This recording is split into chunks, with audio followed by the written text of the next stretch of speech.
Your Seattle Seahawks have a easy matchup is probably the wrong word, but a matchup that I'm not too worried about this Sunday when they take on the Arizona Cardinals. Right now, the Vegas line for this game is basically Seahawks are favored by a touchdown. I think you're going to do a lot better than just a touchdown in this one. But you have questions, I have answers, and I want to make sure that we get to the bottom of any of your hot needing Seattle Seahawks news questions. We're going to start off with my good friend, big Seahawks fan, as opposed to little Seahawks fan, different in height there. Initial read on Cooper Kupp's injury status. Yeah, in this one, I don't think you're going to see Cooper Kupp play. He obviously missed time in a walkthrough type of practice, where if you're a non-participant in a walkthrough practice, things aren't going very well for you injury status-wise. I think the other important fact with Cooper Kupp here is you need him a lot more for that LA Rams game. The Arizona Cardinals aren't really that good.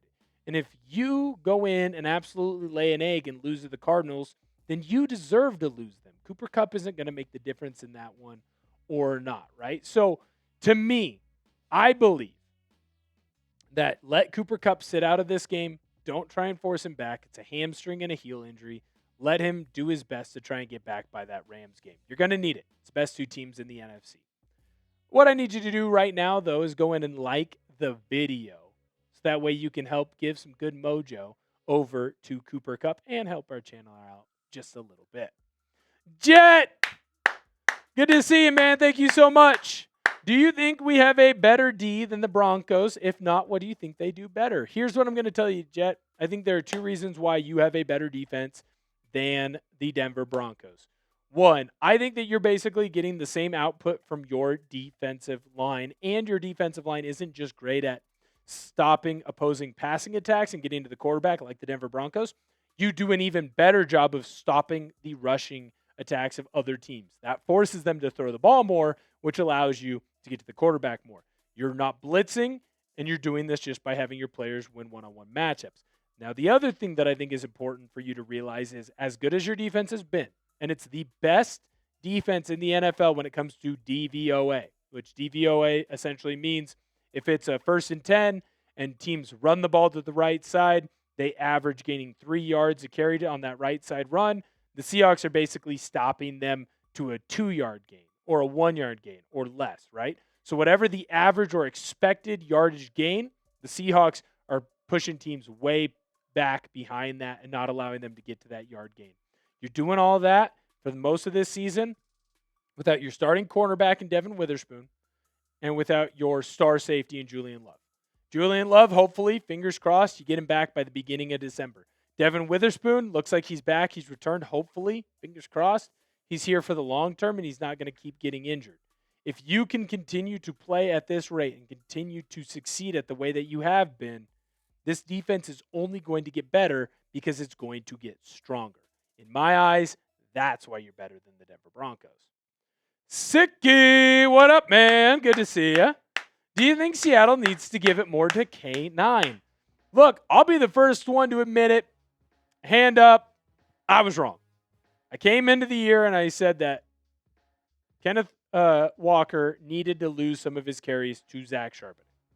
I said that it needed to be Zach Charbonnet starter, K9 as the 2, or a 50-50 split.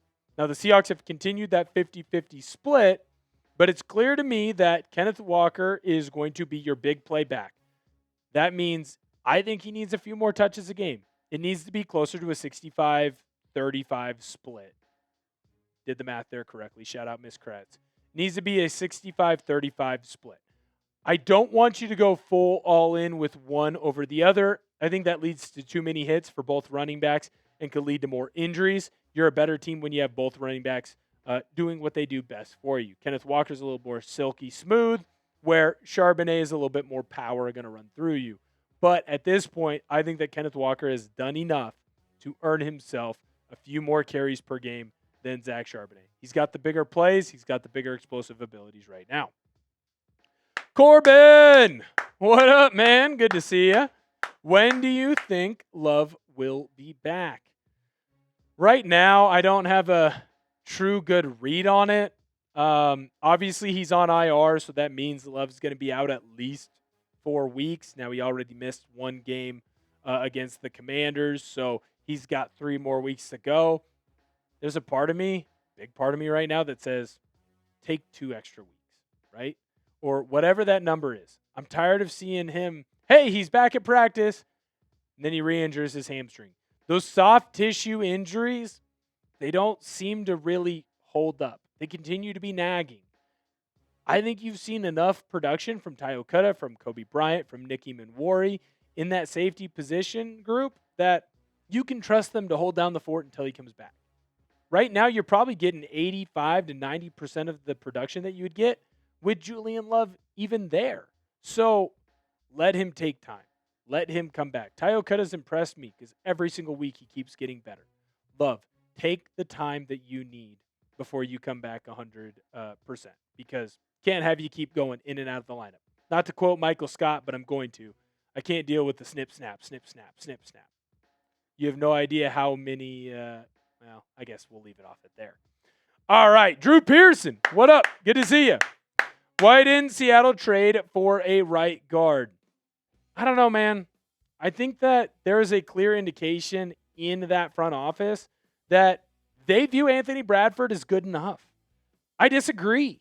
I think that there were plenty of moves to be had. It sounds like Seattle is more focused on an edge rusher and then obviously getting Shaheed, a wide receiver, than maybe the rest of us would have been or expected them to be around the offensive line. I think your tackles are great. I think Abe Lucas is great. I think Charles Cross is great. Gray Zabel is going to be a young stud offensive lineman. He's been everything you could have asked him to be. I think that Jalen Sundell has some clear issues. I think that Anthony Bradford has the clearest of issues. When you are in a game and you are blocking your fellow offensive lineman, not a good thing. Not a good thing at all. So what I would say is I don't know why they didn't trade for a right guard, but clearly they value what they have in the building already more than we do as fans. Let me know. I've told you right now, I think the Seahawks should have made a trade for an offensive lineman at the deadline. Do you think they should have made a trade for an offensive lineman at the deadline? Type yes if you think and agree with me. Type no if you disagree. We're going to get into more of your questions in a moment, but this episode is brought to you by Prize Picks. The hard-hitting football action is even better with Prize Picks. The weather might be changing, but the feeling of being right never gets old. So keep the season rolling on Prize Picks by getting $50 instantly in lineups when you play your first $5. Prize Picks is simple to play. Just pick more or less on any 2 to 6 player stat projections. If your picks are right, you can cash in. Prize Picks invented the flex play, which means you can still cash out if your lineup isn't perfect. You can double your money even if one of your picks doesn't hit. Prize Picks is the best way to win cash this football season. Which players are going off? Which ones are overhyped? Make your picks in less than 60 seconds and turn your takes into cash all season long on Prize Picks. I have a little 3-pick power play for you this weekend. Tua, I think he's getting less on his passing yards. JSN, he's getting more on his receiving yards. Kid's a stud. Sam Darnold, more on his pass TDs. I don't like the Cardinals' defense. Download the app today and use code CLNS to get $50 in lineups after you play your first $5 lineup. That's code CLNS to get $50 in lineups after you play your first $5 lineup. Prize Picks. It's good to be right. Eric, what up, man? Good to see you. What do you love about Central Washington University and Eberg vibe? Well, I'll tell you this. On the east side compared to the west side, it's a little bit better weather, so it's going to be a little bit warmer during the warm months. Now, it is a little bit colder during the cold months, but there's just something a little bit slower about that west side. There's something just a little bit cleaner, I guess I would say. I went to college, played football at Central Washington University. I loved going and getting a hungry mother or a super mother over at the TAV. Great food, great vibes, great people. I love going over to Campus Utotem, getting a nice big old milkshake, getting a barnyard burger. Those things were fantastic. You go down the list of different Ellensburg haunts, Central Washington haunts. It just kind of fit me. It was a little bit slower of a time, a little less rain, a little nicer weather, and just a lot of really good people, man. A lot of really good people. Shout out Central Washington right now. 7th team in the country, D2 football. Coach Fisk and that crew, they're going to go. They're going to win the whole dang thing. Going to win the whole dang thing. Street Squid, what up? I say we need to let Ernest Jones rest for at least this week, even though he's good to go. We might need him later and don't need to risk it right now. Agreed. I don't know that Ernest Jones is good to go, but I would say this. There's no reason to rush him back. There's no reason to try and get him active, get him playing in this game. I think that Tyrese Knight did very well in your matchup against the Commanders, as well as Drake Thomas. I think they're going to be able to hold down the fort for this defense when you go and take on the Arizona Cardinals. I don't think the Cardinals offense is that scary. I don't think that you need too much out of those linebackers, and I think that this defensive line for the Seahawks are going to continue to push forward. They're going to continue to hide some of the weak points that you have. Shout out Street Squid. Shout out to you. All right, make sure that you subscribe to the channel. The road to 75K is upon us. We're really stinking close. And the bosses are a little bit fed up, though. They called me into a meeting. They got on their step stool just so they could yell down at me, a little bit taller than they are. And they let me know that if we don't get to that 75K by the end of the game on Sunday, they're going to start calling and making me start up a Cardinals channel. We do not want that. We do not want an Arizona Cardinals channel starting here at Chat Sports.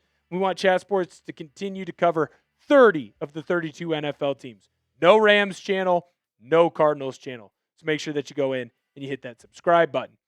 Xander, what up? Real one in the building, coming in every single Thursday. Love to see you here. Let's go Hawks, baby.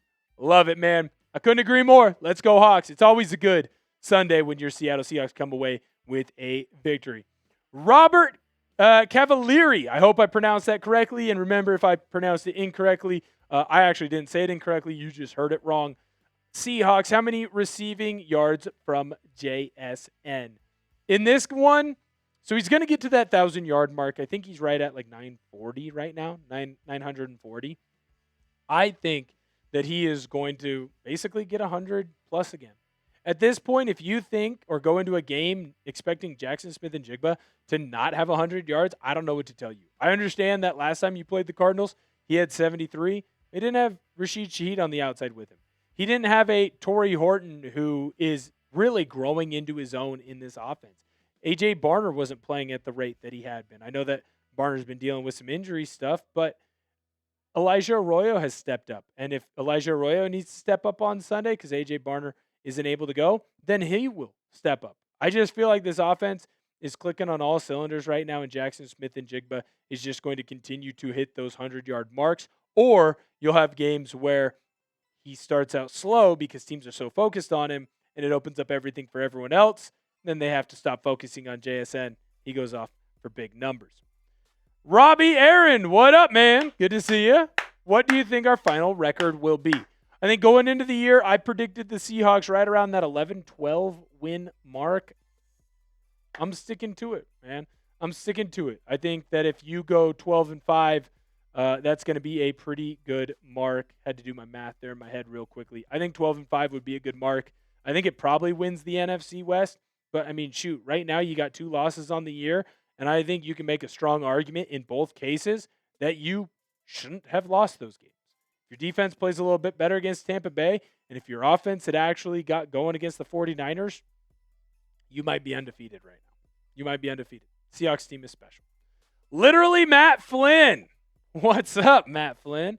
I can't believe that you're still hanging out in Seahawks videos and Seahawks chats after we benched you for Russell Wilson, despite giving up a ton of money for you in free agency.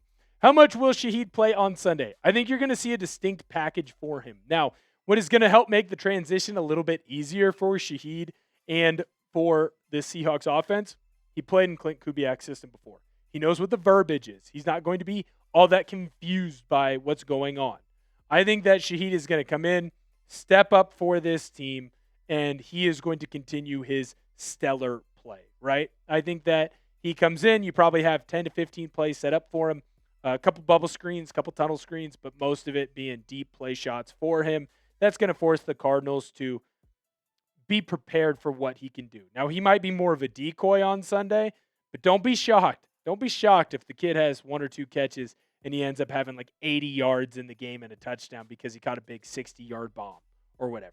I expect Shaheed to play, maybe not as much as he will play in 3 or 4 weeks, but I expect him to play a lot. I'm very excited about Rashid Shaheed. I've been very open, very honest about it here on the channel. So if you are hyped up just like I am, go down below in the comments and spam Shaheed if you are excited for the newest Seahawk. Thank you guys so much for viewing the video today. Those of you who are a part of it, thank you as well. We appreciate your questions. Make sure that you go and like the video to let everyone know just how much you love the Seattle Seahawks.